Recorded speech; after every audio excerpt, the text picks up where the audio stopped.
আমার মা আমার দাদি ভার্সেস আমার নানির সাথে যেভাবে কথা বলে। হ্যালো, কে? ও দাদি, দাঁড়াও আমরা দিতেছি, দাঁড়াও। আম্মা ধর কথা কও, দাদি ফোন দিছে।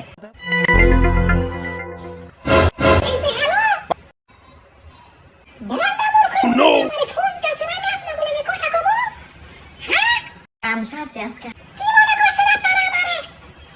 আমি আপনাদের এই কথা কব? আমার কোনো খায় দেখার নাই। ধর। কি হইছে আম্মা, তো রাগ করছো কেন? কি হইছে তোমার? বেশি কথা কবি না।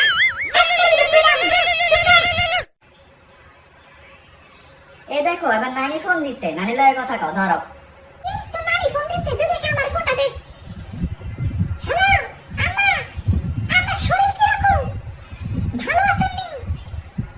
হ্যাঁ, আমিও ভালো আছি। হ্যাঁ, টেম্পো ভালো আছে? এক মিনিটে মোট ঠিক হয়ে গেল গা।